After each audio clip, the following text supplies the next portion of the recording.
out. And 10 seconds left in the quarter. Opportunity to run one play here. They did have a couple of positive plays in their last drive, Mark, but the big pass play to Nixon was brought back on the holding penalty. Then they had to punt the ball away, and just like that, Ansonia finally taking advantage of starting with great field position on that first down run by Newsom. Yeah, field's been tipped considerably to this side of the field, the defensive side for Hyde. On the first down carry again, Ansonia coming up. Ephraim Collins, 15 amongst the tacklers, and that's going to bring a close to the first quarter here at Middletown. 7-0 Ansonia on top of Hyde Leadership. You're watching a semifinal matchup in Class S in the CIAC High School Football Playoffs. That's the end of the first quarter. Ansonia leads 7-0.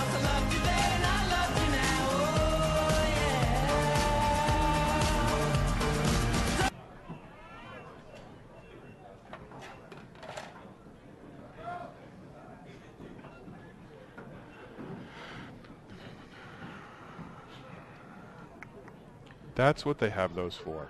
Their attention, please, ladies and gentlemen. In other playoff games from around the state, first quarter score, Class S, North Branford 21, Woodland 7. 21-7 North Branford. Class L, first quarter, Windsor 7, New Canaan nothing. Class Double L, first quarter, Norwich Free Academy 7, Staples 7. Class Double L, first quarter, Glastonbury 7, Xavier 7.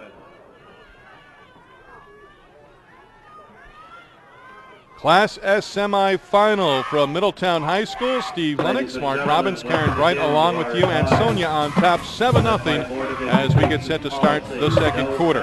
Fans tune in to CPTV Sports every Thursday night at 7 p.m. for Game Time, hosted by Joe Zone and John Holt, featuring interviews with coaches, players, and sports writers from across the state and comprehensive analysis on the Connecticut sports scene. It's Game Time with Joe and John on CPTV Sports Thursdays at 7.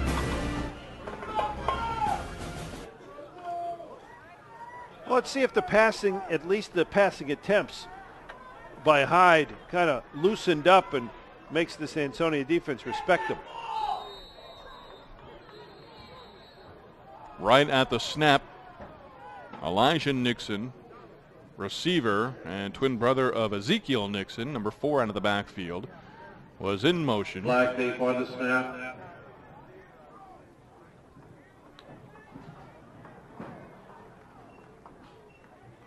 So the penalty on Hyde Leadership. Illegal procedure, 5 yards. Hyde knocked back, and it is still second down for the Howling Wolves. And second and long, just not the way you're trying to get an offense going. This type of situation just allows the defense to focus on one thing as far as throwing the football. It's a little bit more difficult for Hyde when Ansonia knows what's coming. Second down, 17 for the Wolves. Jones looking to pass, in trouble, brought down. Trammell was there, as he has been throughout, and also Matthew Simon.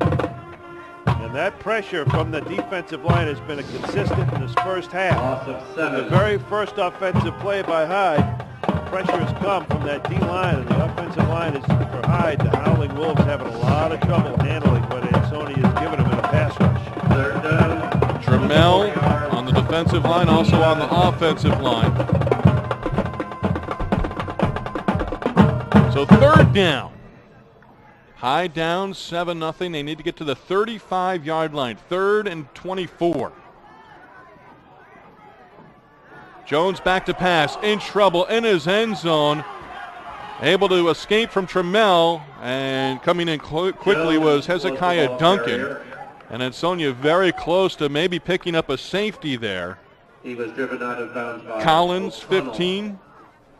And coming up, Tyler O'Connell, able to finish it out. And great pursuit there by Ephraim Collins.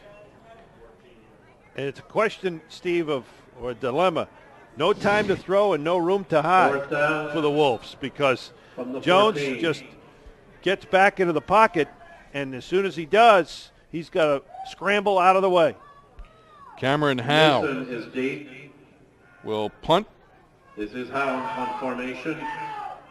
Howe gets it off line drive punt this time towards the Ansonia sideline and stays on the field right in front of the Chargers bench area. Folks, we've got the semifinal matchup live from Middletown between Ansonia and Hyde. We'll also be at Rentschler Field next weekend. CIAC football championships. Friday, 1 game. Saturday, 3 games at Rentschler Field, home of the Yukon Huskies. And Ansonia once again starting off in Hyde territory at the 38. We haven't seen midfield in this game. Newsom on his last carry running 26 yards for a touchdown. Still on his feet. Newsom down inside the 15-yard line. Big gain by the Chargers. They pick up the first down. Same type of play he scored on the last time he carried the football, the 26-yarder at the end of the first quarter. And the cutback ability of Arkell Newsom is just outstanding. He got a block. There's Trammell again pulling along with Simon. He gets to the outside, and the vision and the footwork, it's a beauty to watch. Gain of over 25 yards for Newsom. First down. McKnight on the give, barreling ahead that time. Saheed Sanders, 6'1" junior. And Mark, we can talk about this Ansonia team, and you look at McKnight, the quarterback. He's a sophomore. Newsom is a junior. Sanders is a junior. Matos is a senior. Second and 10 but at the 14. These guys not only trying to finish off business here and win the school's 18th state title dating back to 1976, but a whole host of their players are going to be back for another go at it next year. McKnight throwing, has 2 men. Matos and Finney, neither could catch up to it, and it goes incomplete. Brings up third down. McKnight working on the touch pass. Had Matos in the first quarter, and the second possession of the game overthrew him, and that time overthrew Finney, who at 6'3", 190, pretty tough to overthrow. He's got to work on finding the right spot to put that football. At the 14. Third down 10 from the 14-yard line. Fourth offensive possession for Ansonia. All 4 have started off in Hyde leadership territory. They've started at the 18, the 17, 26, and on this drive, the 38. Little delay. Here is Newsom. Newsom still on his feet. Gets by another defender and into the end zone for the touchdown. Arkell Newsom is second of the game. Ansonia adding to its lead. Well, we've talked about the cutback ability and the footwork. A little bit now of the power of Arkell Newsom. Another touchdown run. 5'8", 180 pounds. But when you don't get a hand on him early, he's got balance, and then just running through a couple of tacklers at the very end to make sure that last yard was going to come. Artie Foskevich boots it through for the point after. And with 9:38 to go here in the second quarter, Class S semifinal matchup. Ansonia on top of Hyde leadership, 14-0 on CPTV Sports.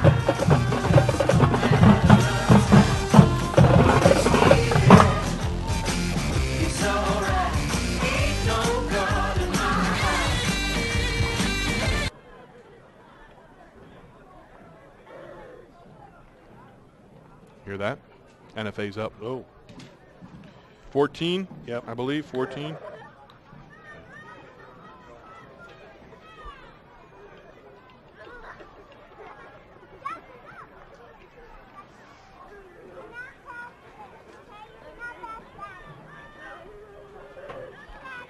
Ansonia up 14-0, getting set to kick it off, and here's Arkell Newsom, and he's off to a great start in this one.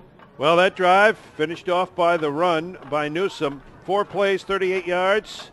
Newsom now with 86 yards on 9 carries and the 2 touchdowns. And you knew that you have that he's the one you have to stop first and foremost. So many weapons on this team, but he's got to be stopped first, and Hyde hasn't done it. Laskevich, shorter kick this time. Picked up at the 21-yard line by Elijah Nixon. And Nixon close to the 30-yard line. Hyde down 14-0. Norwich Free Academy 14, Staples 7. And the ball spotted right at the 26-yard line. Best field position so far for Hyde as they've punted the ball away 4 times on each of their first 4 possessions. So Hyde Leadership down 2 scores. A little over 9.5 to go here in the second quarter. First and 10 from the 26. Finally, first up the down middle. carry. Finally, some room up the middle. Sorry for jumping in there, Steve.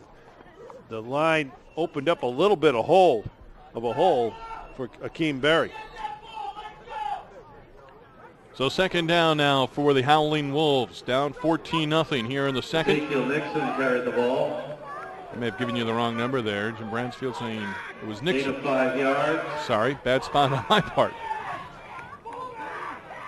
This time it is Akeem Berry. And it'll bring up third down now for Hyde Leadership. Well, again, third down, a little bit more manageable. This position, this is the best field position that Hyde's had as they creep toward, I think right now, a goal for Melvin Wells and his team is to get to midfield and then worry about getting into enemy territory, so to speak. They've got to control the clock a little bit, keep their defense off the field and try to generate something on offense. Hyde in the playoffs. 4th time since 2007 under head coach Melvin Wells. Ball carrier Marcus Rogers this time. Melvin Wells saying that he's the unsung hero on this team. Young man who does a little bit of everything. And a first down coming for the Howling Wolves. He's a grinder, and Rogers that time grinding away for the first down. Get to the outside and got a good block that time on Jaquan McKnight on the outside to pick up that yardage necessary. Under 8 to go here in the first half. Again, Marcus Rogers on the carry. Rogers coming into this one just under 700 yards on the ground for the season, averaging right around 6.5 yards per carry. Ryan O'Connor with a big stick right there. Textbook tackle. Mark, we're in the second quarter and on both sides of the football, Class S. And we'll get to that point in just a few moments. We're going to go to Karen in just a moment down on the field. She'll have more to add on Marcus Rogers, who's gotten back-to-back carries now for Hyde Leadership. Hyde trying to get close to midfield here. The pass is incomplete, just out of the reach of Ezekiel Nixon. Pretty good touch there from Kevin Jones. It's going to bring them third down now for Hyde Leadership. Well, 3rd and 10. A little bit better protection. They try to go deep. They've got to look at more of the crossing. They haven't really thrown any of the balls over the middle. And let's send it down to Karen Bright. Guys, before this Hyde possession, Marcus Rogers was on the sideline with the trainer in excruciating pain in his right hand. Now, there's no details on the extent of his injury or what's going on with his hand. He's back in now, but it's interesting to see if it will have an effect on the rest of the game. Coach Wells described Rogers as a workhorse, an unsung hero, someone that really is involved in moving the ball up and down the field. So we'll see what happens. Back to you. Karen, thank you very much for the update on Marcus Jones. We were talking about him dealing with a little bit of a hand injury right now, and Kevin Jones holding on to that football, scrambling around, but really no positive yardage out of it. Tremel coming in on the tackle. Well, he has been a beast in this first half. He just controlled the line of scrimmage from his defensive line spot and just wreaked havoc. Cameron Howe, a freshman, ready to boot the ball away once again for Hyde Leadership. Arkell Newsom calling for the fair catch at about the 37-yard line. He may have had room there, but Newsom on the fair catch, and he's got 2 touchdown runs in this game as Ansonia brings its offense back out onto the field, looking to add to a 14-point cushion. With 6:19 left here in the second quarter, I think if you're Ansonia, well, obviously you look for a big play, but if you can grind it out, pick up a few first downs along the way, and one more score before the half, remember, it'll be Ansonia to get the football to start the third quarter. Ansonia, for the first time in this game, starting to drive off in their own territory. Previous 4 starting in Hyde Leadership territory. Moving ahead on the first down carry is Sanders.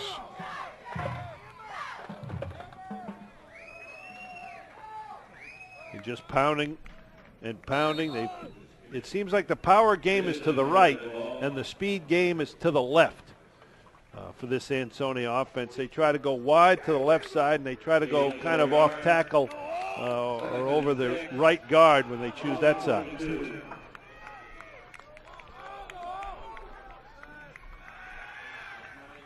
McKnight to Matos. Matos near midfield. Very nice call, the tight end screen. As McKnight just allowed the defensive line to pursue him, and Matos right there in the middle of the field. Very nice job on the execution, and a good job getting the ball over the linemen that were coming in on the rush, and Matos strong. Central Connecticut very high on this kid at the next level. Ball at the 49-yard line of Ansonia. 1st and 10 for the Chargers. The fake. McKnight. Time. Throwing. Jump ball. Matos able to come down with it inside the 20-yard line. Boy, it just hung up there forever, it seemed like, and he was going up against Seth Beaton. And what he did was time it perfectly and reach over Beaton, who had position on the inside, but Matos, again, the athletic ability of this kid, and he's a big kid too, a solid 6'1" and a 200 pounds, and I think at the next level can get a little bigger and use that athleticism. 1st down 10 from the Hyde 17-yard line. Here's Newsom, blockers out in front. Ball loose, popped out of there. And Nixon showing that he has possession. Turnover, big hit on Newsom, and he lost the ball as it went high into the air, and Hyde Leadership. Take a look at the replay here. Wow. Just went skied into the air and recovered. And recovered by the Wolves. A big break. Ezekiel Nixon coming up. Trying to see who, weren't able to see it on the replay of who got that hit in there to jar that ball loose from Newsom. And Hyde Leadership will call a timeout. Down 14-0. Clock stops with 4:42 to go here in the second quarter. So Hyde Leadership burning its first time out. We'll take another look at the replay to try to get a number here on the hit on Newsom. And the cutback, and the ball popped right out. Elijah Nixon, 4, was the man who recovered the ball. Ezekiel Nixon, pardon me, had the recovery. Elijah Nixon, 11, had the hit. That's how he sorted out. Double teamed by the Nixons. And a big break right now for Hyde. And I like the timeout called by Melvin Wells. Try and regroup. Very important drive with 4:42 to go. Get some points on the board. Establish your offense, which you have yet to do in this football game. You're still in it.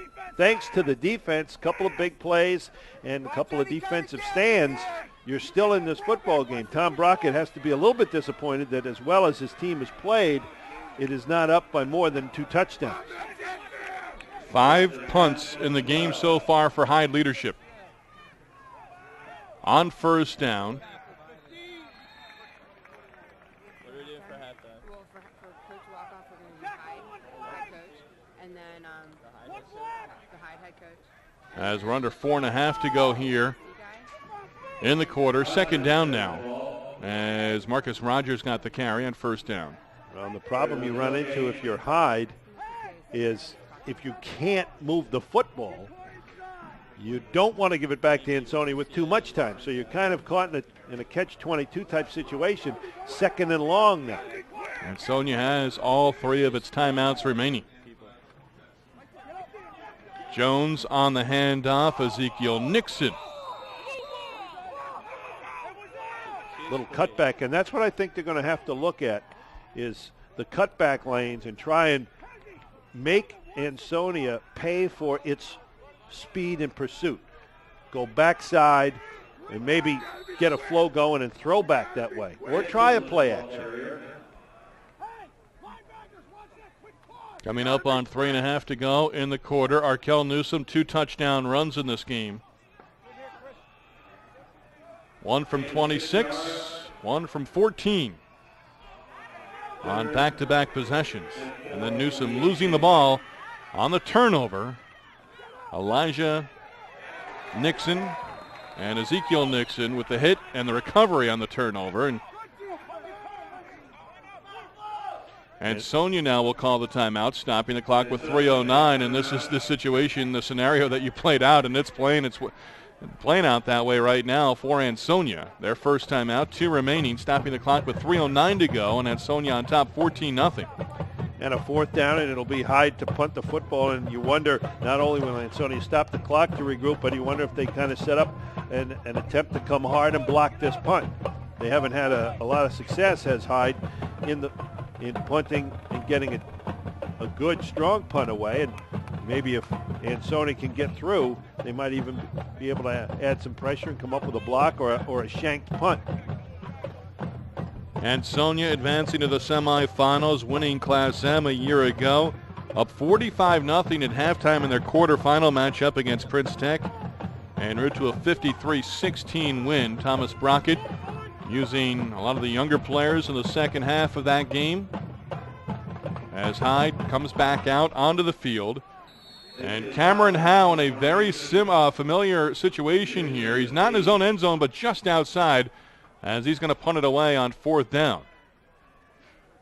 Arkell Newsome at about the 42-yard line.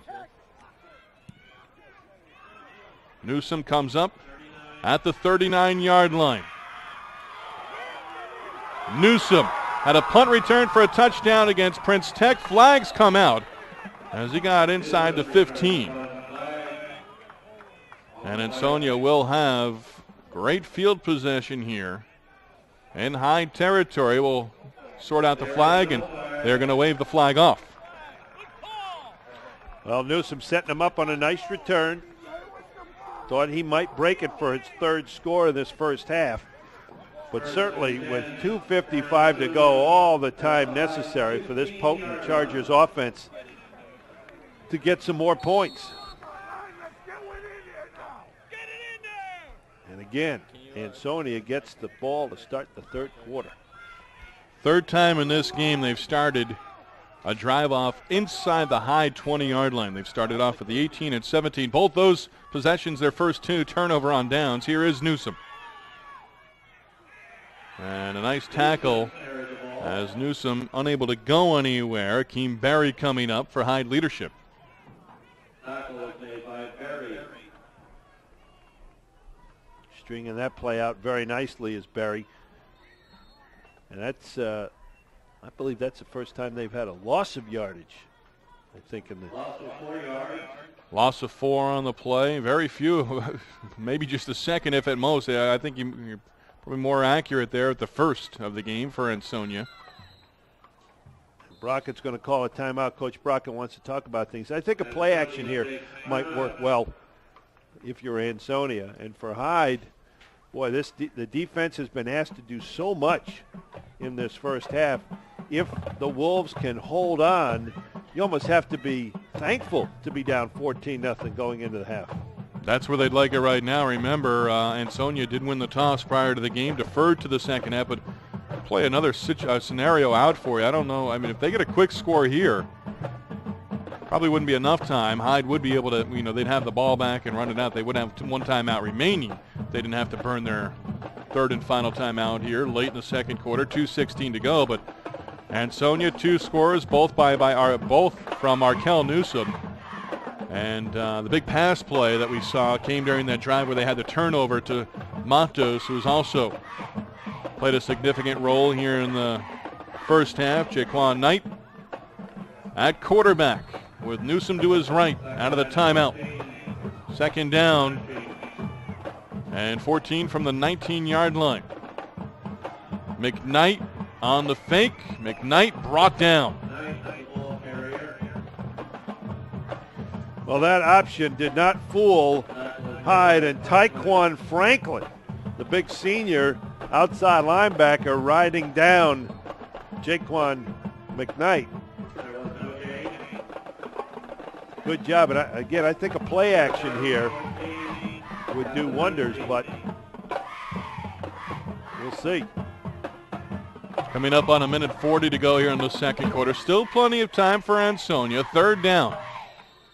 And the flag comes out. That will stop the clock with 1:37. I think it was 2 men in motion. Little procedure penalty. Ansonia will be penalized 5 yards. So the Chargers backed up 5 yards on the procedure. 14-0 Ansonia with the lead.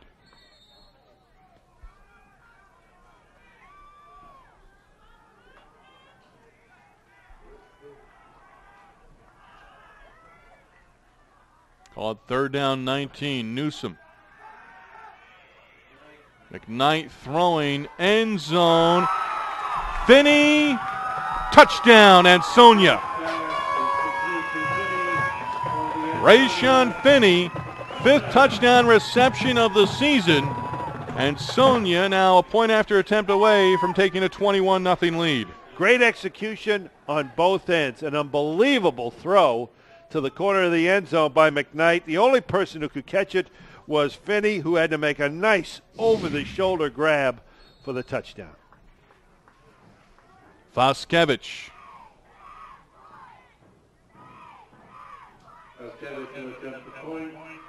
Line drive kick is right on through. He's a perfect 3 for 3. 1:16 to go here in the second quarter.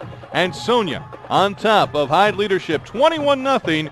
You're watching a semifinal matchup for the CIAC playoffs in Class S on CPTV Sports.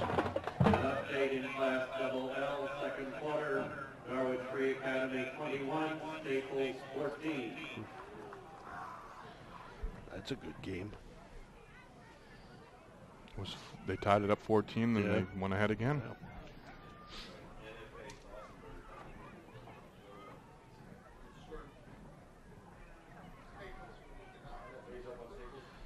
That's a great throw.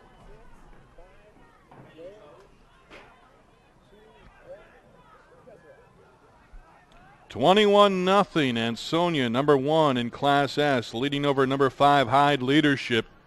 21-0. 1:16 to go. 3-play drive. McKnight with the touchdown toss to Finney, and Foskevich with the sun starting to sneak through.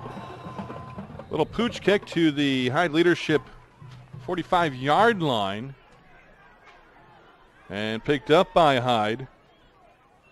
And I believe it was Morant who got in there. All right, so other than the element of surprise, are you surprised? Are you concerned, or did it catch you off guard that they would do that and now give Hyde decent field position with a minute plus to go? No, the way he sort of was set up there, he was only about 3 yards off the ball as he kicked it, and I don't think he sold it very well in terms of coming up on the ball. Why would you do that if you're Ansonia? Why would you want to give Hyde decent field position with a minute plus to go? because your defense has forced 6 punts in the game so far. There's Ezekiel Nixon from Jones, and not going anywhere. We want to give all the credit in the world to the offense, putting 21 points on the board, and a lot of the same players, as we very well know, but with 40 seconds remaining. Jones, again, in trouble, tucks it away. Across midfield, barreling ahead, and down to about the 44-yard line. Well, you got 30 seconds. Clock stops to move the change. You still have a timeout left. It is a high first down at the Ansonia 44. And they will call for the timeout finally. Whistle stopping the clock with 30 seconds remaining. Ball at the 44-yard line of Ansonia, and Hyde for the first time in this game in Charger territory. They did have a pass play that would have gotten them into Ansonia territory, but it was brought back on a penalty on Hyde Leadership.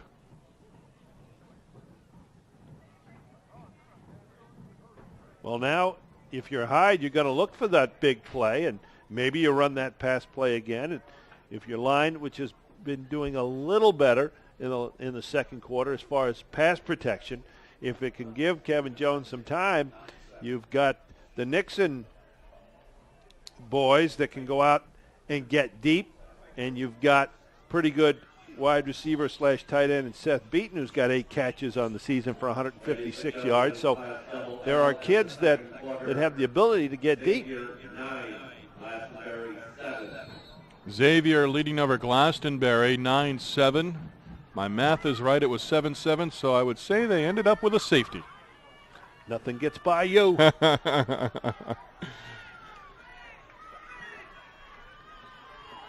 From the 44 out of the timeout.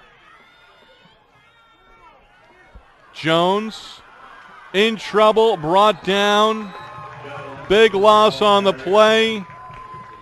Jamel Trammell, call out the names. And Antone Mack got there first, and he made Jones scramble out of the pocket or start to scramble, and then the pursuit just came, and the line just, there was no time for Jones to throw the football. And that'll do it. That closes out the first half here at Middletown High School Class S semifinal matchup. Number 1 Ansonia on top of number 5 Hyde Leadership, 21-0. Arkell Newsom 2 touchdown runs.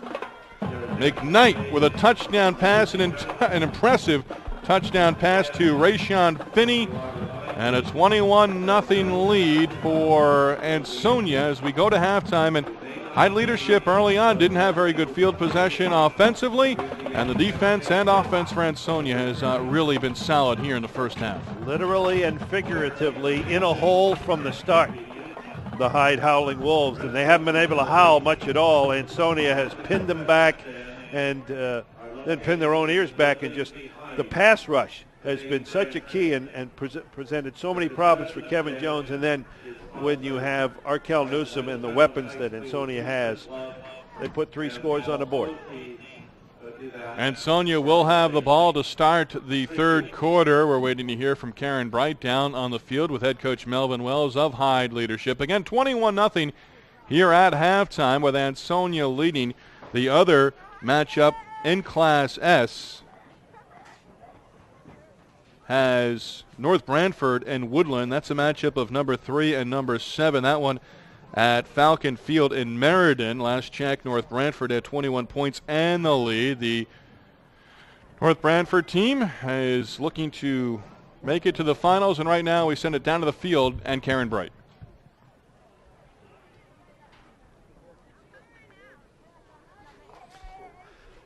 Well, the Hyde Wolves, Coach, as you you see, guys have gathered, had, and they're starting. an impressive first half holding.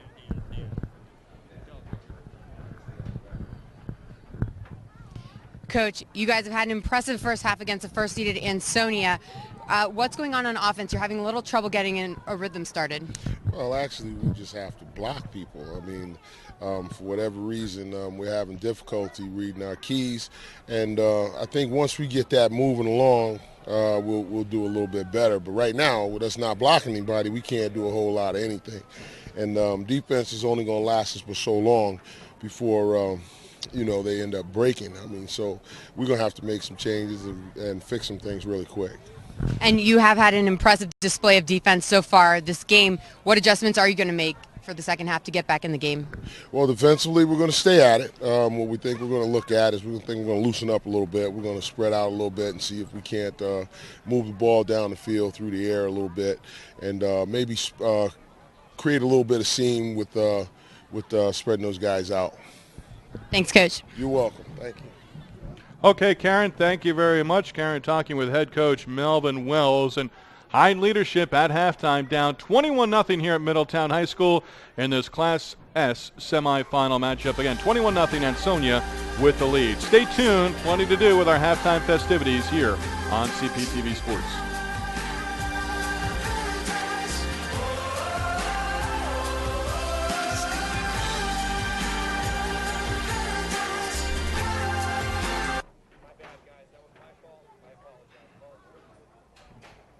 Mark had to run out.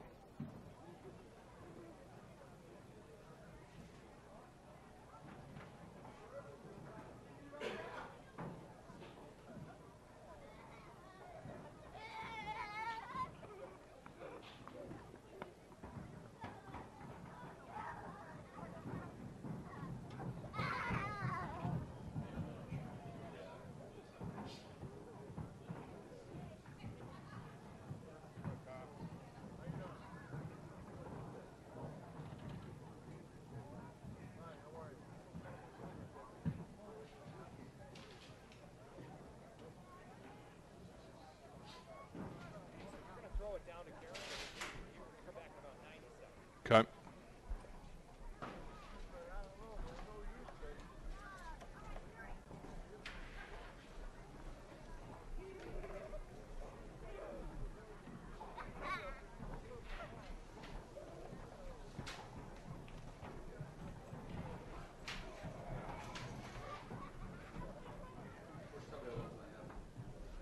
$16.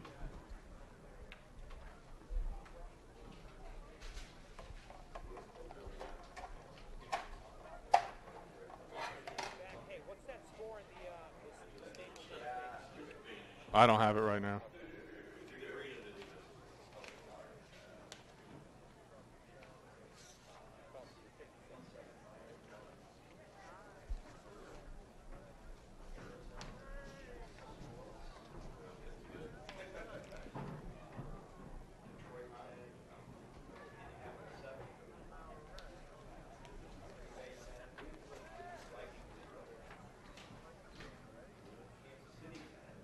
Who is she speaking with?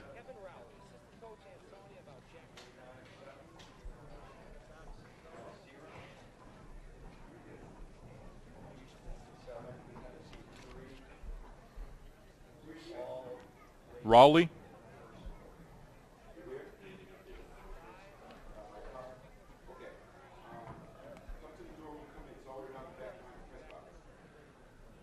We are back here at Middletown High School, 21-0. Ansonia leading at halftime over Hyde Leadership. 2 touchdown runs in the first half by Arkel Newsom. We'll have highlights coming up in just a bit. Right now we're going to send it down to the field. Karen Bright is talking with Ansonia assistant coach Kevin Raleigh. Recently, Ansonia community lost one of the pillars of their community in Jack Hunt to cancer. I'm here with Kevin Raleigh, brother-in-law of Jack Hunt. Kevin, can you tell us a little bit about Jack's legacy? Jack's legacy is, in 1986, our program suffered probably its worst year in 40 years, and they hired Jack to replace the previous coach, and he brought the pride back to our program, and it's evident today what he's done. We miss him very much. He's a big part of this program, and his family, which I'm part of, misses him dearly. And I don't know what else to say without getting really emotional, but he is the father of this program, and we all served under him. He mentored all of us, the whole coaching staff. Now, we've all seen the impact he had after this loss. When he was here with us, how did he contribute to the Ansonia community, especially football? He was just a giant figure, you know. He was a very compassionate man. He loved Ansonia football, you know. He always wore that blue, white, and Carolina Blue Jacket wherever he went, even after retirement. You see him at all our games, all the big games. He was a definite here. Unless it was a beautiful day, then he was golfing. But, you know, he just means so much to us, and he means so much to this staff. Was there, after his head coaching career, anything he's known for being on the sidelines, any lessons he's taught you, any stories he's brought? No, not really. He when he stepped aside, he let Tom be his own man. He was very proud of Tom. Still, you know, up until the day he passed, I'm sure he's very proud of Tom. You know, he stayed back. You know, what all good retired coaches should do.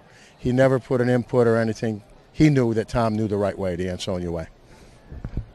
Now, when he was the football coach, he had quite an impressive record. Can you tell us a little bit about that? Oh, yeah.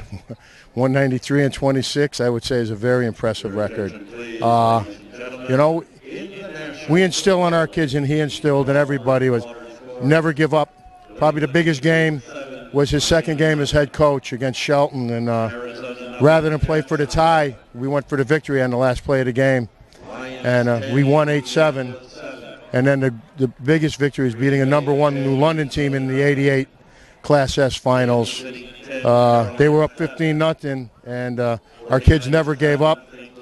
When we won 20-15, and he said in the locker room at halftime, "We got this game. It's ours. We just have to go out and play our game." So stepping up was obviously a big part of his mantra that he instilled in his teams. Anything else that he instilled work-wise or practice-wise? You know, he always wanted the kids to be good citizens and excel in the classroom. He probably had 14 kids that went on to Ivy League education, and probably another 30 that went on to schools like Trinity and Wesleyan, and the small New England colleges that produce such great academics.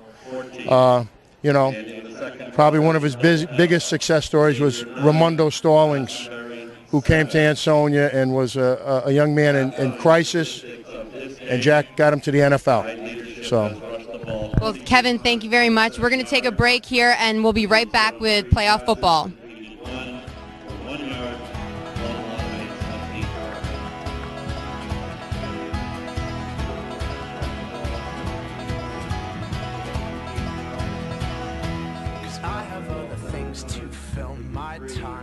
You take what is yours and I'll total offense 153 yards.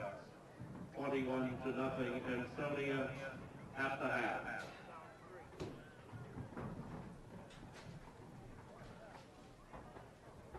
Mr. Announcer, can you do me a big favor? I'm a huge Colt fan. Can you not tell me that score? Honest to God, Al. Please, thank you. Equal opportunity. Oh, I know, but come on, I'm taping it. Thanks.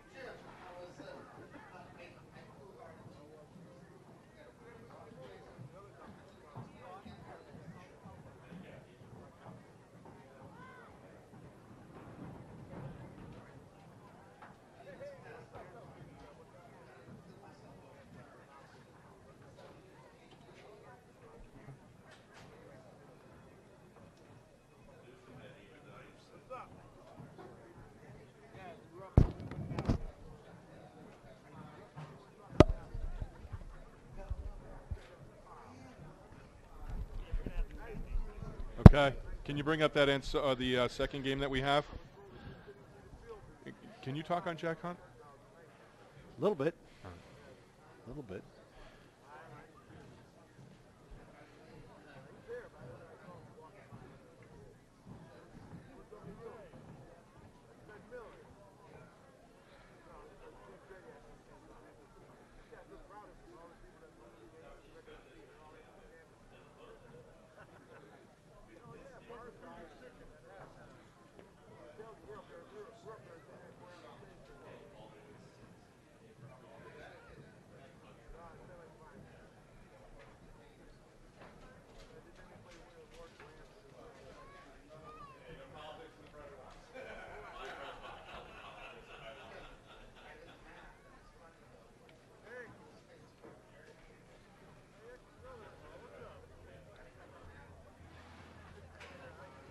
Oh, wow.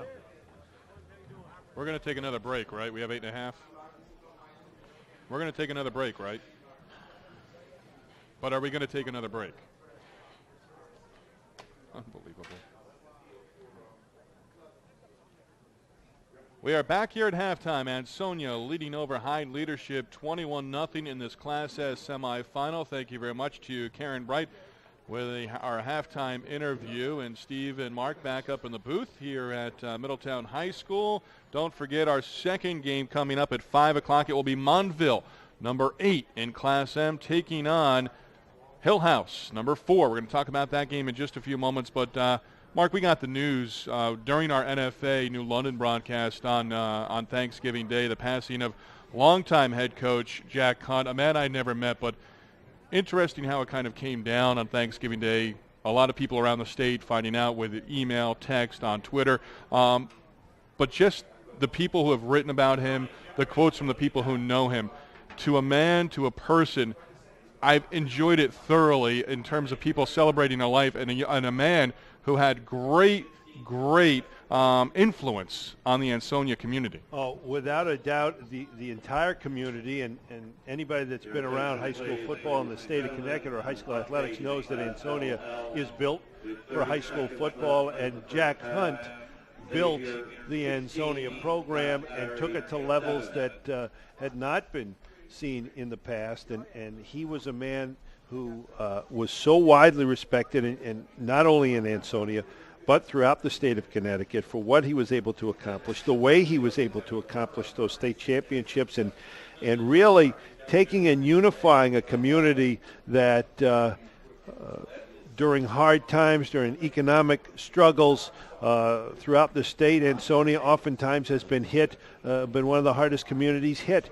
by difficulties, and it's always been Chargers football that has been something that everybody could rally around, and they rallied around Jack Hunt because he drove the machine. He built the machine and kept it going, gave that community and it gave the players and the kids a sense of pride, a sense of understanding what they would accomplish as football players, and later on in life as he developed a lot of their lessons, life lessons.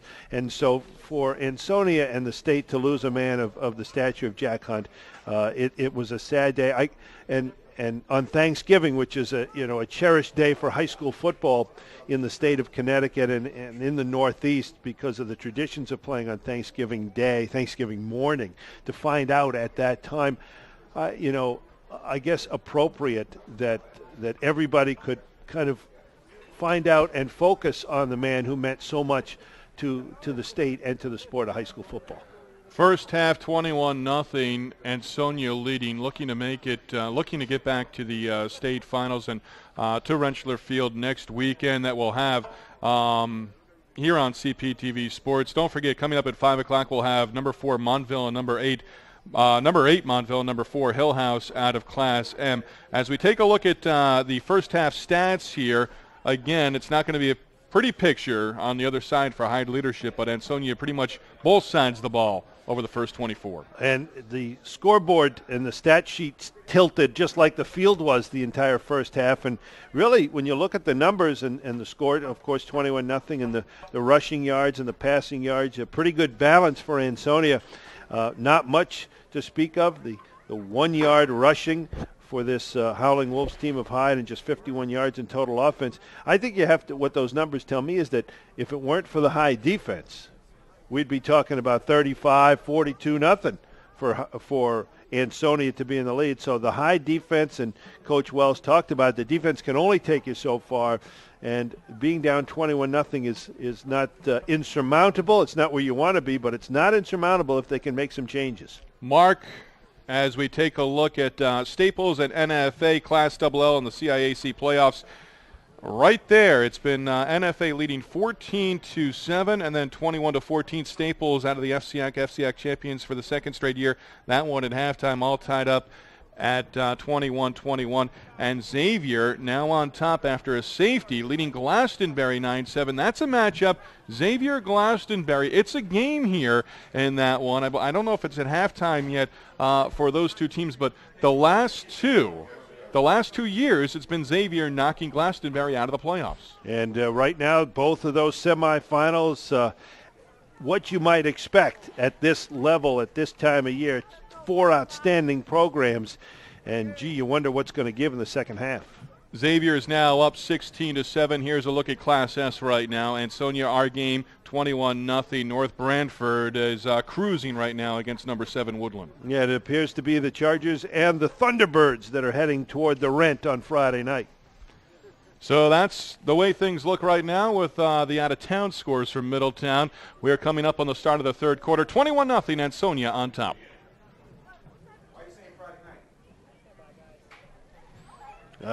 With the graphic head.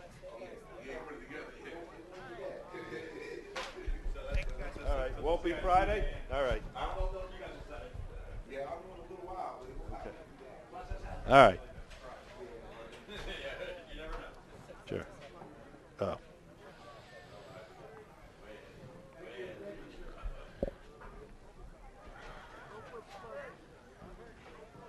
So there was no dress there? Huh? There was no dress in the car? And I knew there wasn't because I had taken the 27-yard field goal. Yeah. The kick is no good. That I put in the car. That's fine. Okay. Yesterday. That's why I knew it wasn't, because I cleaned out the car before I put the tree in. Oh, here's Newsom. What do we have on Newsom? 27-yard field goal. 11-86. 11 for 86. Okay, he lost a few in the last drive. 27-yard field goal. The kick is no good. Yeah, the state record. Oh, the state. I believe it's the state. You know, if we don't know for sure, I can give it to you. Goodbye, ball carrier! Newsom's next touchdown. That's going to break this. It'll be 115. That will break the state record of 114. Okay. Held by former Ansonia running back Alex Thomas. No, he graduated. Yes. In fact, I think he's coaching at Sacred Heart.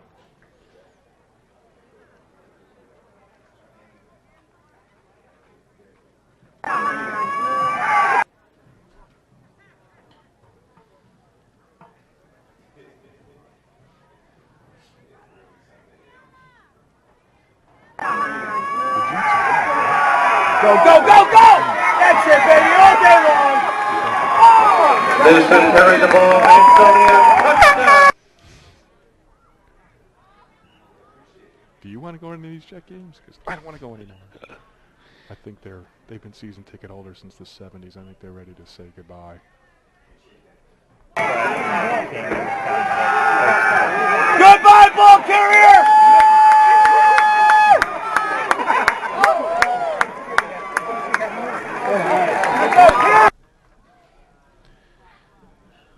Here comes the sun.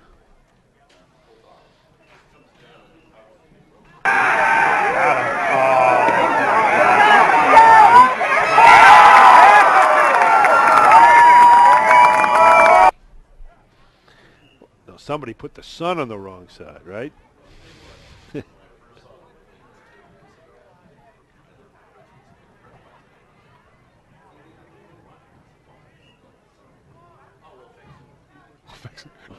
We'll move the sun.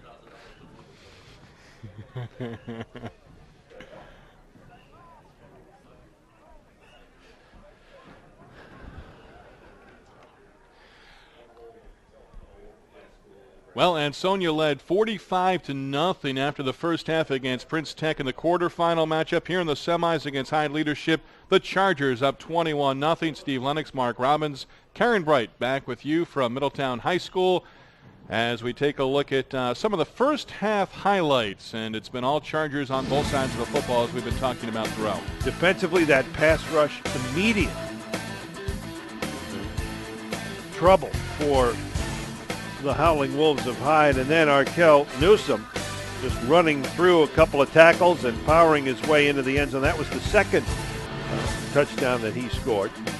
So look at the first one. And he got to the outside and used that speed. It's been really, when you look at it, Steve, the offensive and defensive lines, and Jamel, number 54, leading Newsom on this run has been a key, both offensively, pulling and blocking, and defensively putting pressure on Kevin Jones, the quarterback. A big break there on the fumble as Newsom got hit, helmet on the ball that popped up, but Hyde was unable to take advantage of it. Matos with a big-time catch, showing his athleticism, and, well, it's 21-0, and still Ansonia has to feel happy but completely thrilled because they left some points on the field. They did. McKnight, as you see, the sophomore quarterback, had the touchdown pass to Rayshon Finney as well that made it 21-0 after the point-after attempt. And Ansonia with Arkel Newsom, he's coming up on a milestone not only for himself individually, but it's going to be a state mark with his next rushing touchdown as well. He's got 2 so far in this game, 6 so far in the first 2 playoff games for Ansonia. And he is approaching the state's all-time scoring record. 1 more touchdown, and he will have it. And the record is held currently by a former Ansonia great Alex Thomas, a former Yale star running back. And Alex, I believe, took the record from his brother, Ryan, who had set it a few years previous. Alex Thomas graduating, let's see, if he graduated Yale last year or this past June, it would be about 5 seasons ago when Alex Thomas set the state scoring record, and playing at Ansonia High in 2007, so that would be 5 seasons ago. And there's a chance for Newsom to get it today, or if Ansonia can hang on, at least maybe a chance in the state championship. North Branford right now leading in the other Class S semifinal against Woodland. There is Arkel Newsom, the junior. Still 1 more year at the high school level after this one. State title last year in Class M. Newsom right around his own 20-yard line. McKnight also back for Ansonia. They will receive the kickoff to open up the third quarter here at Middletown High School. Burrows will kick off. So Hyde Leadership, William Burrows will get the third quarter underway. It is short to Matos at the 24-yard line. Matos still on his feet. Newsom was out there in front of him on a block, and Matos wrapped up and brought into the Ansonia sideline area. And 21-0, Ansonia on top. They bring the offense out onto the field to start off the third quarter. Jaquan McKnight with a late block there trying to spring Matos. How about the quarterback throwing a block for Matos, and you see him with that great strength able to shake off the initial tackler. That's why Central Connecticut, among others, thinks he's got such great potential at the collegiate level with the size, speed, and strength at 6'1" and about 200 pounds. Just the second time today that Ansonia is actually starting off a drive in their end of the field. Here is Arkel Newsom. Nixon losing him. Newsom across midfield. Arkel Newsom with a little history here in the state of Connecticut. 3rd touchdown of the game on the first play of scrimmage here in the third quarter. And he holds a new state record all to himself for rushing touchdowns in the state of Connecticut. Left side in the corner. It got sealed. And then the speed. And running into the record books with 115 rushing touchdowns. He goes 69 yards, folks.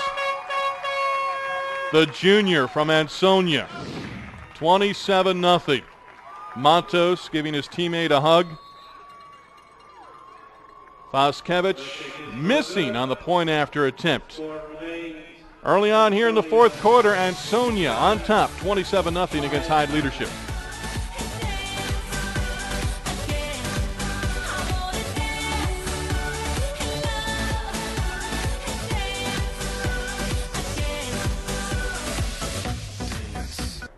Hey, Steve, just to let you know.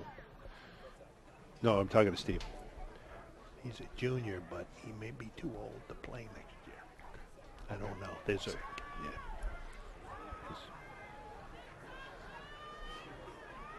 May have to go prep.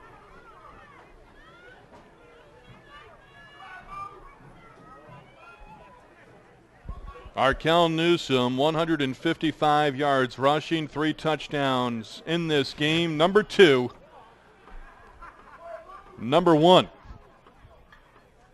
27-0. Ansonia on top as Cameron Howe is about to boot it away.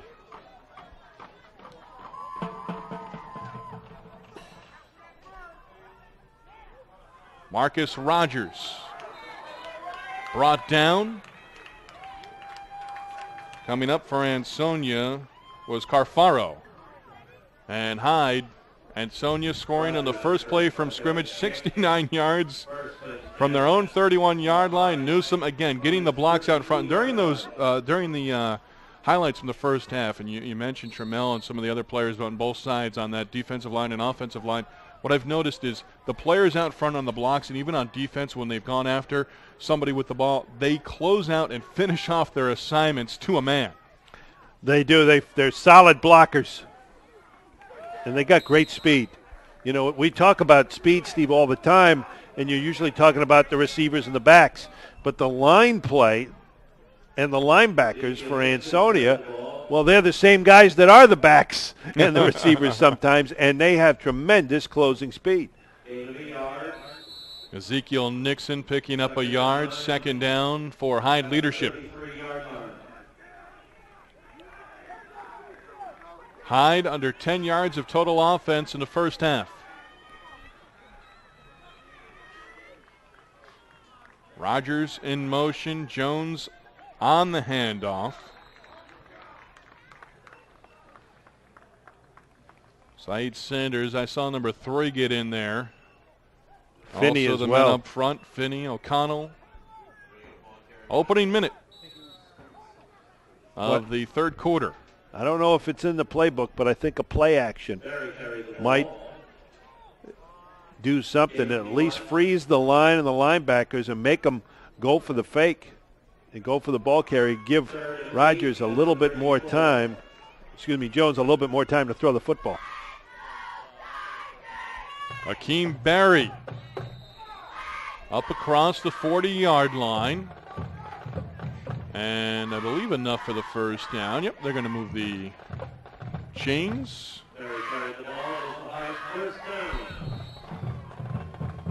So first down for Hyde Leadership, down 27-0, down 21-0 at halftime. Newsome rattling off the touchdown run of 69 yards from the first play of scrimmage here in the third quarter. Again, the handoff, and let's send it down. 2nd down now for Hyde Leadership. We send it to Karen Bright. Guys, at halftime, Hyde declined the use of the visitors' locker room. They met right over there at the end zone. They brought their dry erase board on the easel. They had their meeting right in the end zone, right where they wanted to be in the second half. The focus of their message was that they're still in the game and to keep their heads up and keep playing no matter what. Now, on the other side of things, Coach Brockett and his coaching staff told their players that they need to maintain the momentum. They need to keep the momentum because if they lose it, they're going to get scored on. Guys, back to you. Karen, thank you very much. 2nd down and 10 from the Hyde 43-yard line. And it's going to bring up 3rd down and long for the Howling Wolves. Again, Akeem Barry getting the call, number 36. The middle of that Ansonia defense has been a brick wall for this entire football game. And it has presented trouble for Hyde, and now a 3rd and 10 situation. It's just not something this Hyde offense is built to achieve a lot. I've been in this situation, 6 punts, including several from deep in their own end, now close to midfield on 3rd down and long. 6 punts in the first half, their final possession of the second quarter running out at the end of the quarter. Coming in there was Sanders from his linebacker position, knocking back Jones with the sack, and Sanders is first of the game. So it isn't the defensive line this time. It's a linebacker on the blitz, and a big hole opened up. He was unchecked, unblocked, clean shot at getting to Kevin Jones. And it goes to what Melvin Wells talked about at the half with Karen, not able to read the keys, not able to understand where the pressure will be coming from for the defense. So Cameron Howe will kick it away. This is his 7th punt of the game, according to what I've written down. Short punt is right to almost midfield. Newsom was back at his own 40. Takes a Hyde Leadership roll towards the 40-yard line, and Newsom will allow the Howling Wolves to touch it up. And Ansonia can bring the offense back out onto the field, up 27-0. Well, the defense for Hyde now back on the field trying to answer yet another challenge. It was the one play, and Arkell Newsom took it the distance, roughly from the same spot on the field as Ansonia has it now. They have so many weapons. I'm going to remember that last statement you made there, and I'm going to touch on it in the fourth quarter. McKnight throwing, intended for Matos, incomplete. 2nd down and 10. I'll bring it up right now. You speak of weapons, North Branford. We saw them early in the year, and that's what we're looking at right now. If everything stays the same in the second half of this one and the second half of the game for North Branford at Meriden, it'll be a matchup of the T-Birds and the Chargers. And that is a North Branford team that has offensive weapons. And Hyde has weapons too, but right now it's the line play for Ansonia that I think has been the huge difference. Newsom with blockers out in front. Newsom breaking free. In a foot race, Newsom, touchdown.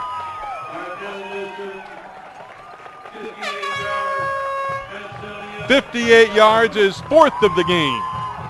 And what you said at the beginning of that play, Steve, goes to my point. You said blockers out in front. And it has been the line. Look, Arkell Newsom's an incredible running back. But he has had holes opened up by a tremendous offensive line today. And he has taken advantage. That's what an incredible back can do, is take advantage of opportunities, and he doesn't miss when given the opportunity. When the fastball's coming right down the middle, he doesn't miss. Light up. Yeah. Paskevich boots it through. 7:42 to go here in the third quarter at Middletown High School. Ansonia 34, Hyde Leadership nothing.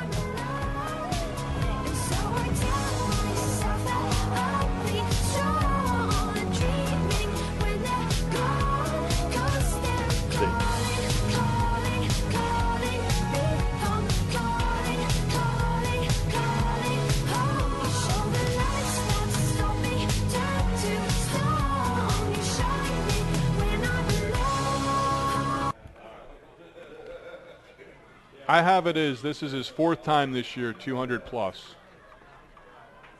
4th time this year with 200 plus yards. Yes.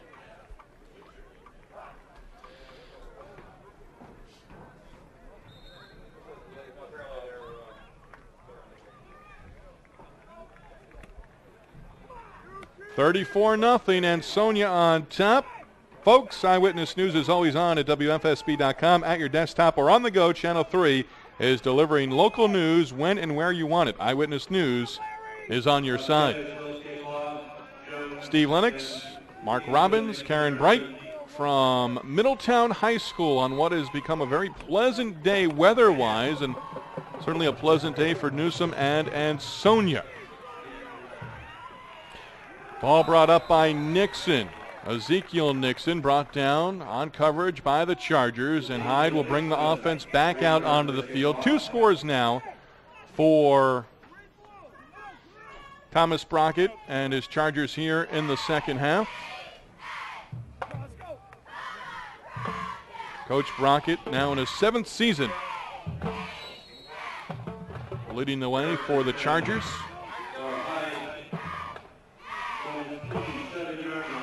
Let's see what type of mettle, what type of moxie the Wolves have now in a big hole. Still a lot of time to play here in the second half. See if they can show some pride and start grinding things out. Jones will keep it and running to the right. Matthew Simon popping up to his feet quickly for Ansonia. When we spoke with Melvin Wells, the Hyde coach, before the game, he talked about the game 2 years ago and said he did take a peek at it because he had about a half a dozen kids that were young that were playing in that game, and maybe they weren't quite ready for a state semifinal at the varsity level, but as freshmen and sophomore they had to play, and now as juniors and seniors they were hoping that experience from a couple of years ago would be of benefit. Now let's see if they can understand that they just have to keep playing and see what can happen. On second down, Jones wrapped up by, I believe, Duncan. Hezekiah Duncan getting in there. Straight quarterback draw, no real hesitation. Jones just taking the snap, finding a little bit of a hole, which there haven't been too many holes in that defensive line of Ansonia in this game. Mark, wanted to get your thoughts. And Ansonia winning the Class M title a year ago, down to Class S, the small of the small schools, and still, great history. They make it to the championship game next week. It'll be their going for their 18th, which is most in the state. Rogers on the carry there, getting close to midfield, but they kind of go back and forth over the last couple of years, but the talent remains the same.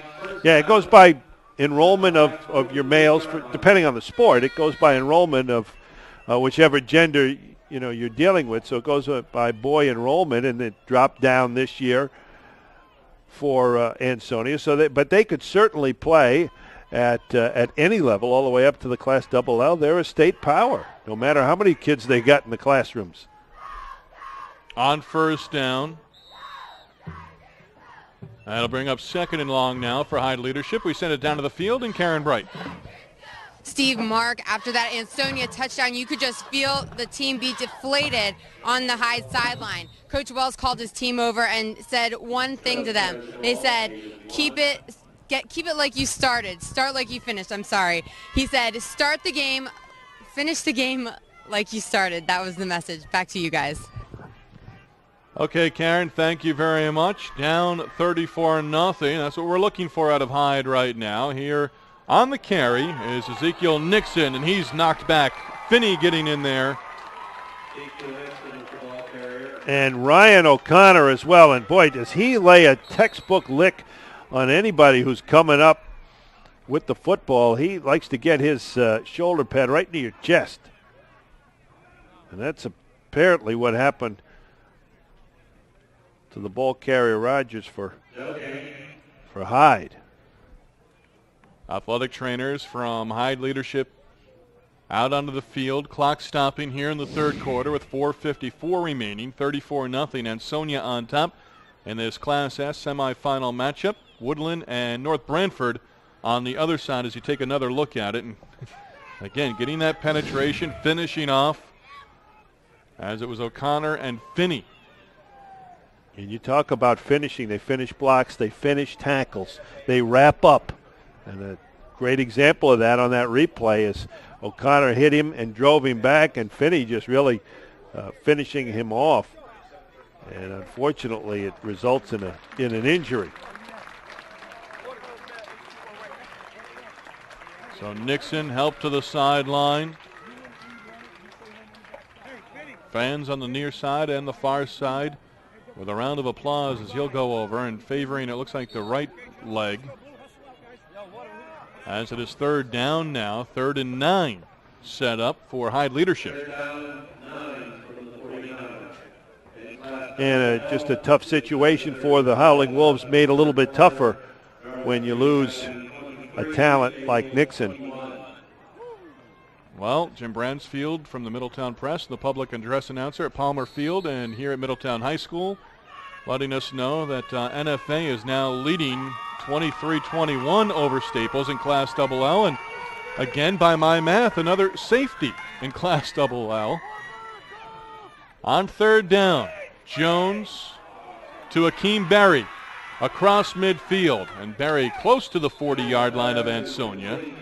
And I believe enough for the first down. And again, they will move the chains as we're under 4.5 to go here in the third quarter. First screen I think we've seen from Hyde. It does a good job of relieving some of the pressure on the pass rush. Let him come in and dump it off, and a good job by Kevin Jones to get it out to Berry. And Akeem Berry, with his, I believe, 4th catch of the year, he had 3 for 30 yards coming in. 1st and 10 from the Ansonia 40. Chargers on top, 34-0. Jones on the pitch. And a pickup of a couple of yards. Bring up second down and maybe 7. Ezekiel Nixon getting the carry. And it's the most consistent drive I think we have seen from the Hyde Howling Wolves in this football game. Arkell Newsome, 2 touchdown runs here in the third quarter, including one of 69 yards on the first play of scrimmage to start the third after the kickoff. Jones with a man in his face throwing. He has Nixon. Nixon brought down inside the 10-yard line. Great grab by Elijah Nixon.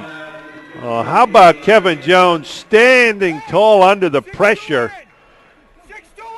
And they do a little fake to the fullback, and it froze the line just enough to give him time. And he stood in the pocket. He knew he was going to get popped and fired down the middle of the field. And unlike the first time Kevin Jones threw down the middle of the field, unlike the first time when they had the holding penalty, they got this one to Nixon and a big gain. So Hyde Leadership knocking on the door. Ball down on the 2-yard line. They give it to Elijah Nixon. He's upended, shy of the goal line, I believe. Nixon back into the ball game.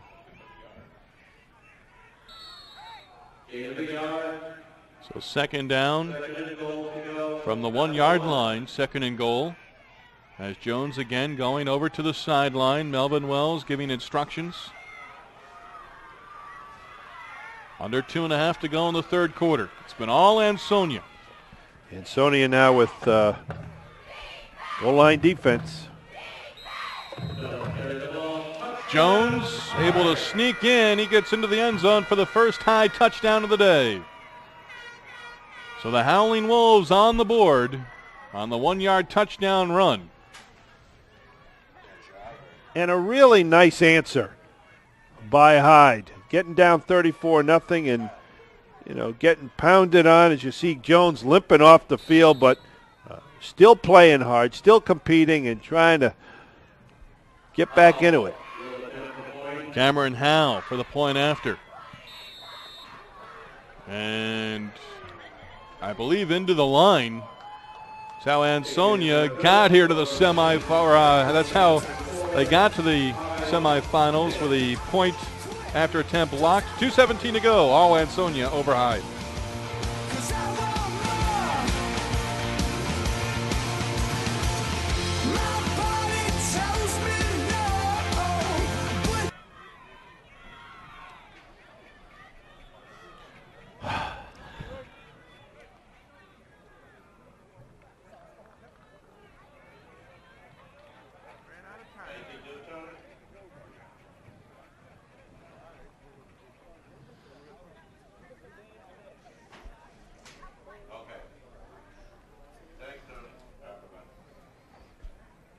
Almost hard to believe we're into December, but we have the Class S semifinal matchup between Ansonia and Hyde Leadership from Middletown High School. Steve Lennox, Mark Robbins, Karen Bright.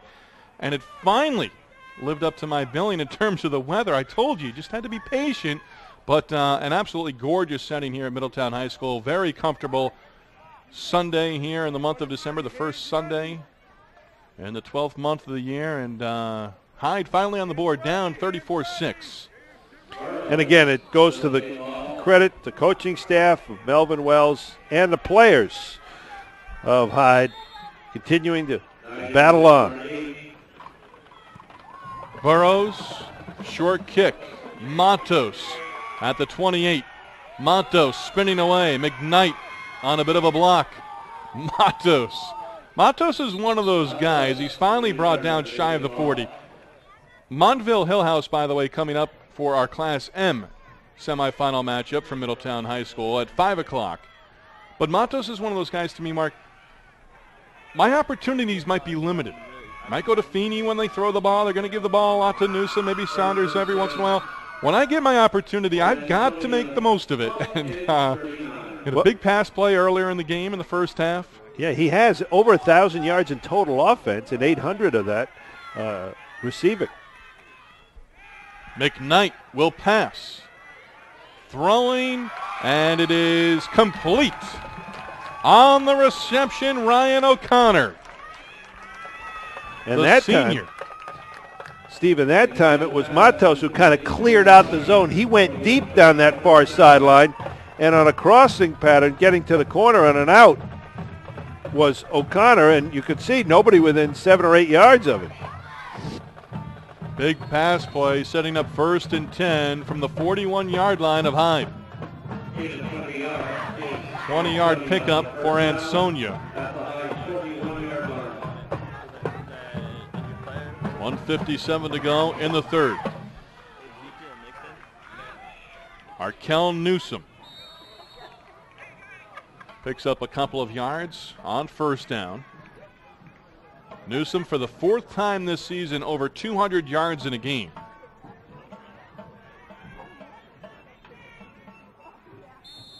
That time, showing the leg strength, keeping the legs moving. Once you get a grip of the shirt, can't bring him down real easy. Picked up 2.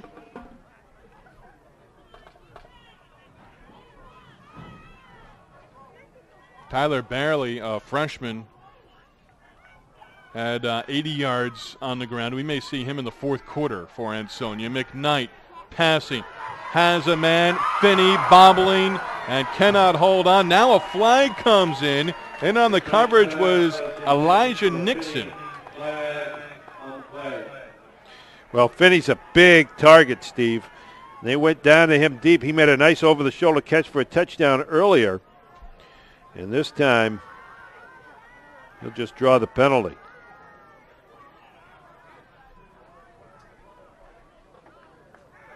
Pass interference on Nixon. And Hyde Leadership. Finney almost able to make the catch. Sort of juggled it just a bit before the ball fell to the turf. And the clock stopping on the incomplete pass, but the penalty bringing the ball down. Finney being looked at UNH, Western Southern Connecticut State. Ball at the 24.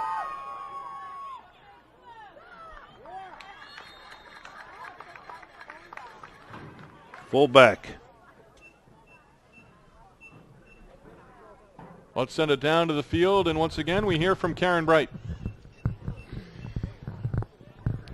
Guys, an update on Ezekiel Nixon. He is on the sideline of Hyde, and he's being checked out by the trainers. The tape around his ankle has been cut off, and he cannot put any weight on his foot. He's in a lot of pain, and he probably won't be coming back in today. Back to you guys. Karen, thank you. Under 30 seconds to go here in the third. Sanders on the carry.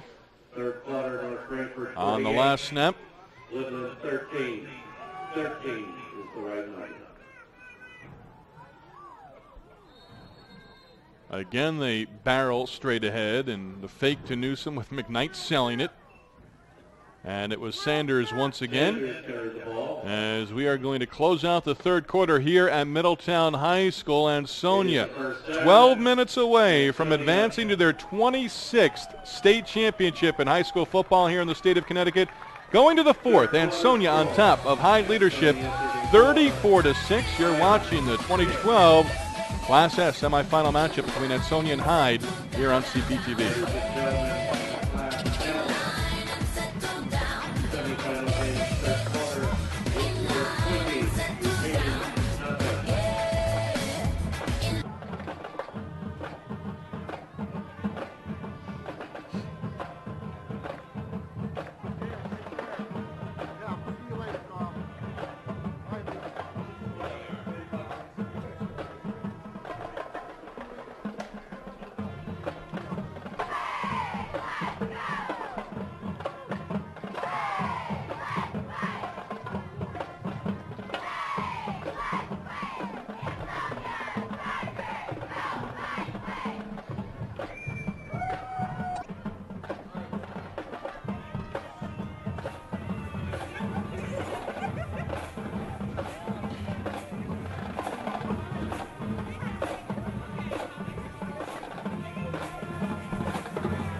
Start of the fourth quarter here at Middletown High School. 34-6, Ansonia leading over Hyde Leadership in this Class S semifinal matchup.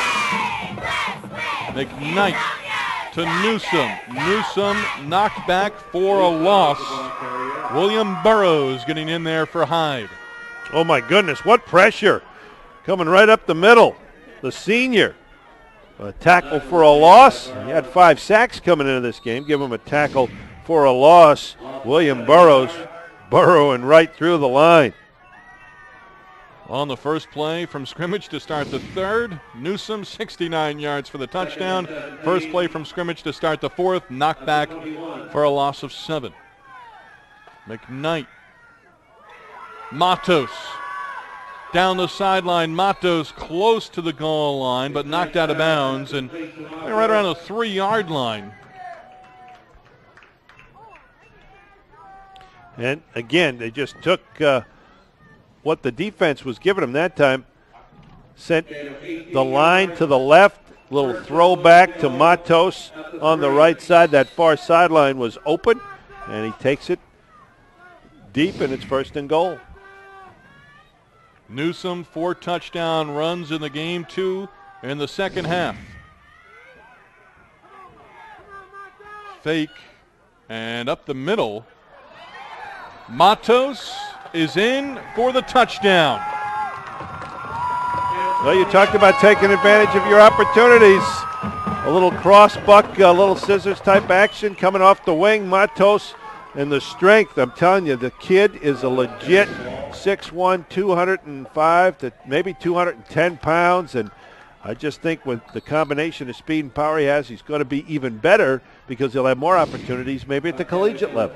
Vaskevich on for the point after attempt, missed on his last, and he's able to knock this one through. 54 seconds off the clock here in the fourth quarter. Ansonia leading big over Hyde Leadership on CPTV Sports.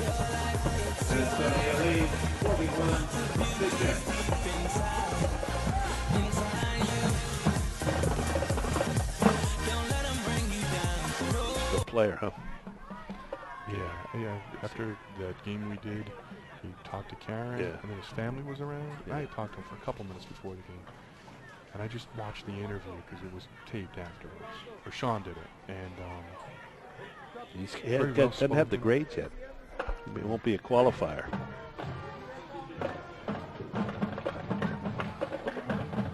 Ansonia on top, 41-6 early on, fourth quarter.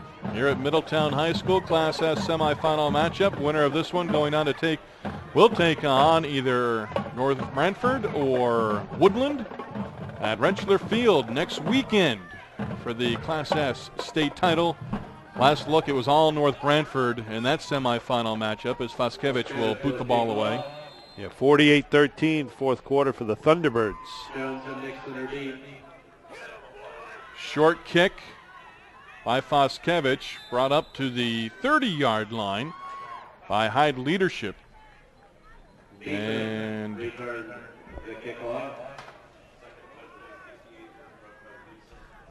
it was beaten, identifying the player on the kickoff on the return.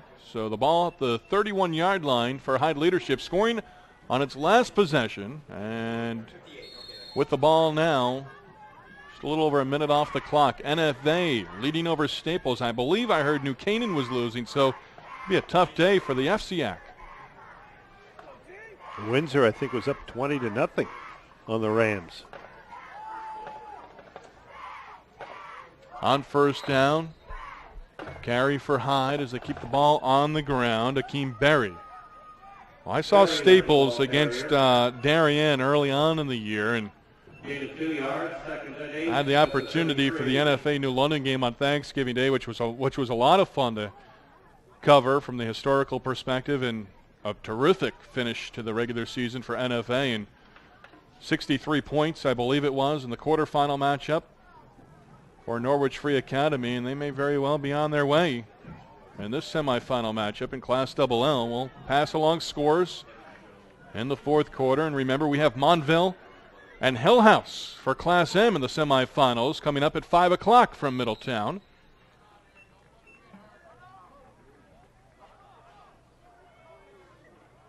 Berry continuing to pound the football. And without Nixon in the backfield, and even with him, we've seen a lot of Berry. Berry, one of 4 Hyde players coming into this one with over 500 yards rushing.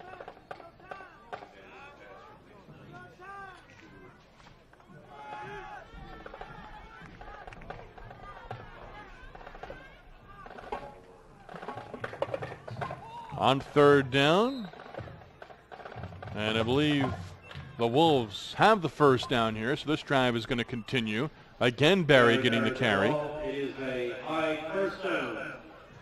See some of the backups starting to get loose along the Ansonia sideline, and I would imagine that we will see some of the backups offensively for the Chargers as the next time they get possession of the football with the clock winding down and a game 6 days away coming up at the Rent.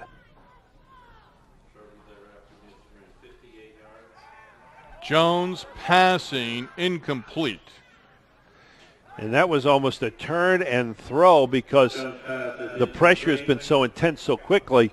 That time it looked like Kevin Jones took like a 4-step drop, turned and fired, and whatever was going to be was going to be.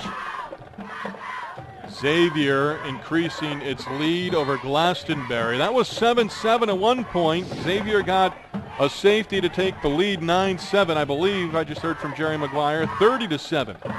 The Falcons on top.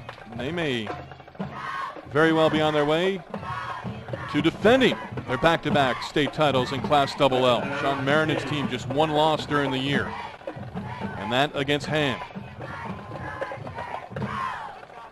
Here's Marcus Rogers on 2nd down. Rogers was the ball carrier. They try the misdirection. Tyler O'Connell, a sophomore defensive lineman, not fooled, making a nice tackle. Double L. 3rd quarter, Norwich Free Academy 30. Matos, who's come out now, and some of the backups getting in defensively for Ansonia. I thought there'd be more of a reaction for the Glastonbury Xavier score here at Middletown High School. Not so. Ball at the 45-yard line. Jim Bransfield on the PA. Pass incomplete. This is really where you start to look at your roster. Franklin, the intended receiver. Tyquan Franklin, and 4th down now. Jones going incomplete. And a 4th and 8 from the 45. It looks like they'll punt it away. I thought maybe you want to go for it. Cameron Howe with his 8th punt of the game.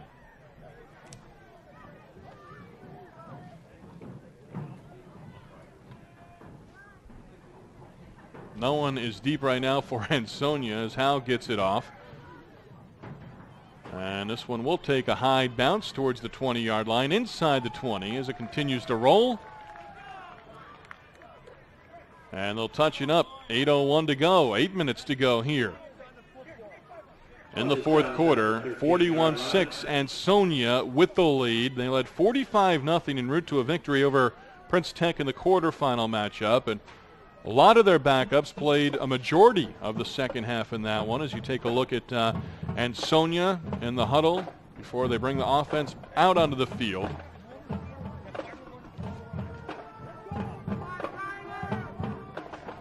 Majasic is how I'm going with it because that's what I was told. Thomas Majasic, number 10, backup quarterback. Junior, 6'3", 170. Also out of the backfield, I mentioned his name earlier. Tyler Bailey. Bailey had a nice 4th quarter against Wilkett in a game that we had on CPTV Sports during the regular season, and a nice second half in the quarterfinal matchup against Prince Tech. He carried the ball 15 times for 80 yards against Prince Tech. And 2nd down now for the Chargers with just under 8 to go in regulation.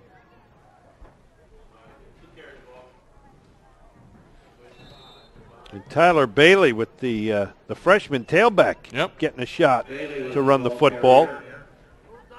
And you are seeing, again, the future is now for Ansonia. And this is why they are a machine, because they get a lot of playing time. They get a lot of experience at the varsity level.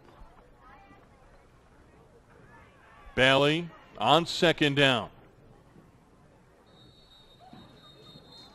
Also have Marcus Butler, a junior, wears number 42. I wrote that down from my notes from the Wilkett game that we saw and extended in the second half of that one as we come up on 7 minutes to go here in the fourth quarter. So, again, we're looking at Ansonia advancing for the 26th time in school history. That dates back into the 70s, and year in, year out. They're on their way to another state title game.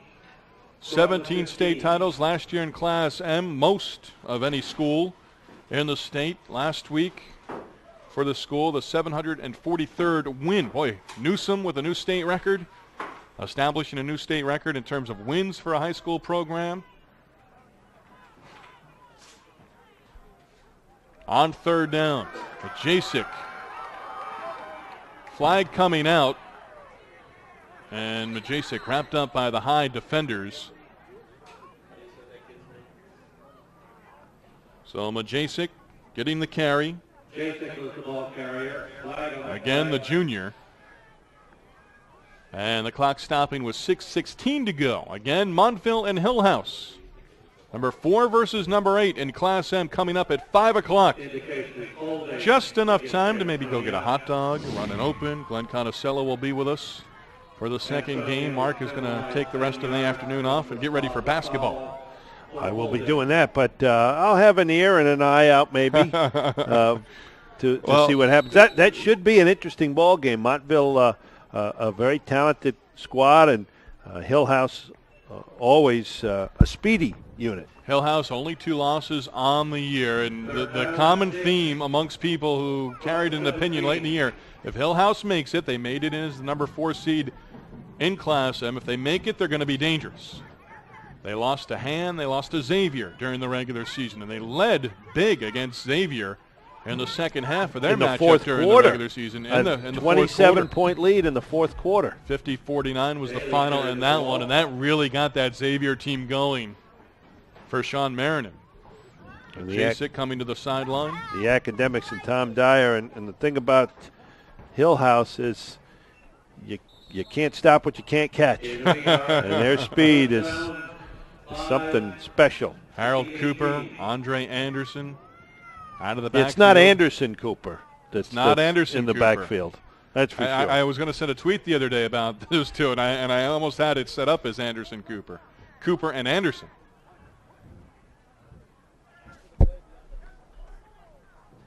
As we come up on 5 minutes, Majacek will kick it away on 4th down.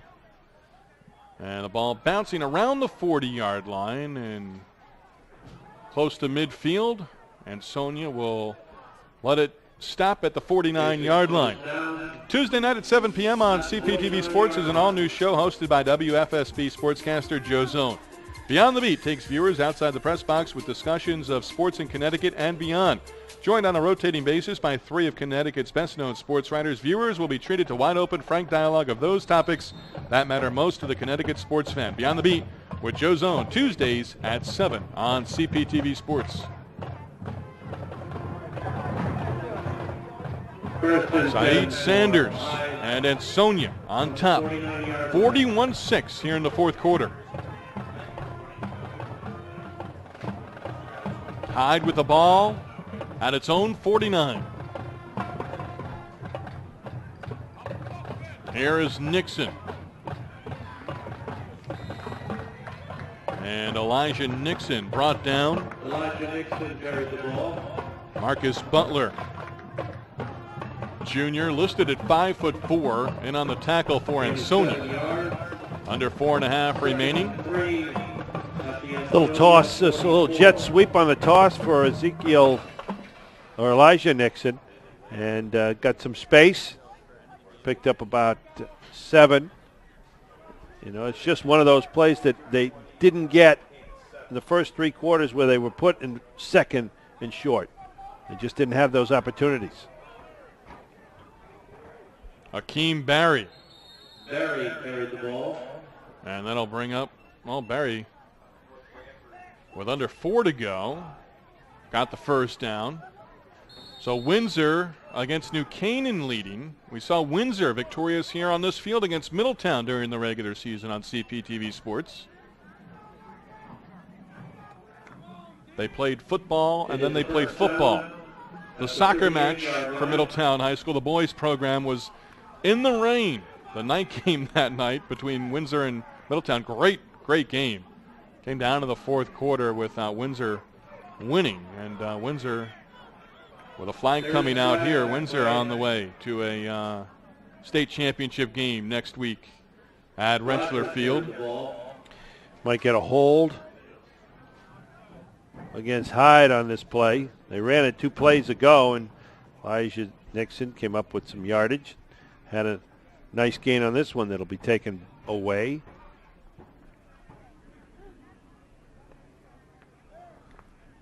Boy, Ansonia is just methodical, and they just bring another back in every 2 or 3 years that just seems to be as good, if not better, than the last. And I didn't delve into it too much, but I would imagine that the down at the lower levels, junior high program, the Pop Warner level, the youth programs, and Ansonia are pretty good at developing football players that are eventually going to play at the varsity level, and 17 state championships over the course of the school's history. From the 44-yard line, Jones brought down back near midfield. Well, a lot of new faces, a lot of new numbers out on the field, but still the same. Jones running and brought back to close to midfield, right around the 49-yard line. And who got in there? It might have been Tyler Doy, sophomore linebacker. When you talk about the Pop Warner youth programs in football for Ansonia, what they do is the varsity and the high school team will practice in the mid to late afternoons, 3:30, 4 o'clock, and then right afterward, you've got 100 Pop Warner or youth football kids that are practicing under the lights at 6:30, 7 o'clock, and a lot of times they come early to watch the high school. The high school kids sometimes stay late to watch the youth football players, and it's just a feeder system that works under the same guidelines offensively and defensively as they do at the high school level.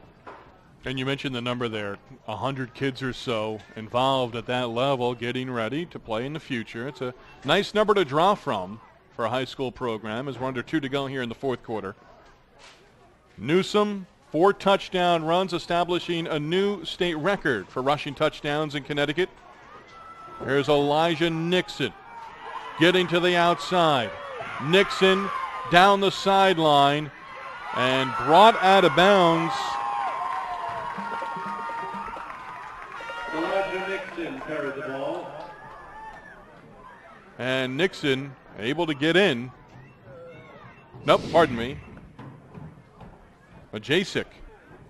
And just the speed of Nixon. First time he's really gotten loose in space. Majasic saving the touchdown for the moment. 1:21 to go. Majasic taking over for McKnight at the quarterback position, running down Nixon shy of the goal line. Thought you were pointing 6 there, not 10.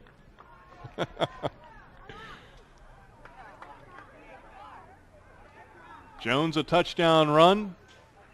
Getting Hyde on the board here in the second half. The carry by Marcus Rogers. And the indication for the touchdown. So Hyde on the board here late in the fourth quarter. Now down 41-12 with 1:12 remaining.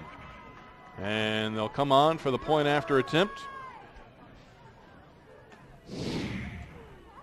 Take another look. Rogers getting the space and crossing the goal line. Well, it's been a thorough performance, a complete performance for Ansonia to get this victory and to really make a high team that is talented not look so today. Cameron Howe with the point after attempt. 1:12 to go here in the fourth quarter. Ansonia on top of Hyde Leadership. Chargers on top, 41-13.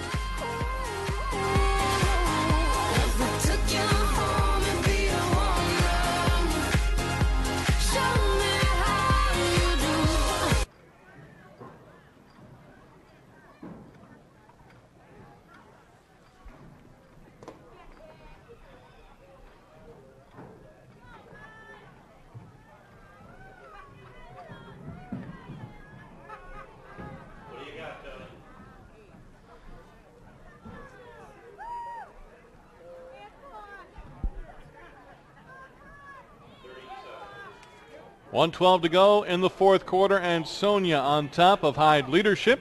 Steve Lennox, Mark Robbins, Karen Bright with you from Middletown High School. Applause all around as Cameron Howe will boot it away now for Hyde. It looks like they may try a little something. I don't know. See if they spread out. Nope. I'm sure just trying to finish things off, and it'll be time to celebrate in Ansonia and get ready as they have done so often. And certainly past experience will give Ansonia the ability to prepare in this week of a championship game. Ball is downed by Ansonia and Tyler Bailey. So the Chargers out onto the field with the offensive unit with 1:09 to go. McKnight twice in this game, touchdown passes to Finney in the first half, to Matos. Sorry, Matos was on a touchdown run. Arkel Newsom with 4 touchdown runs, 2 in the first half, 2 in the second half, now 8 TD runs in the 2 playoff games for Newsom. Victory formation coming up.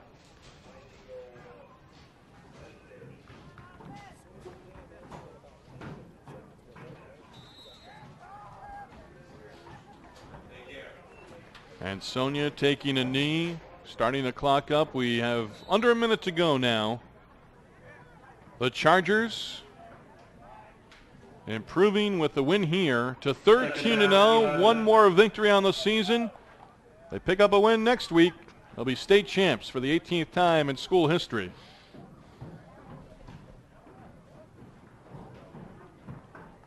But Jacek takes the knee. And we've got 30 seconds remaining. So Hyde Leadership, a terrific year. Despite the final outcome here in this semifinal matchup against Ansonia, Melvin Wells in his 6th year guiding the Howling Wolves to what will be a 10-2 season. Making it to the semifinals. And again, Majacek taking the knee, and they'll pour onto the field for the handshake between the two teams. And Ansonia advancing to the Class S state championship for 2012 with a 41-13 victory here in the semifinal meeting against Hyde. Just a formality now to go through the handshake line, the kind of business as usual for the Chargers. Not a lot of jumping up and down. They're happy. 41-13 is the final. Stay with us. Our post-game show coming up. Ansonia on the way to the Class S state championship in Connecticut. Ansonia championship game time will be announced by the CIAC tomorrow morning. There will be 1 game Friday night at Renfrew Field and 3 state championship games on Saturday. At 5 o'clock this afternoon, there will be a Class M semifinal game here. I wasn't going to say anything. I thought you were wrapping into the commercial. I sort of laid out. You're fine. You for your attendance and remind you to drive carefully, arrive home safely. Good afternoon.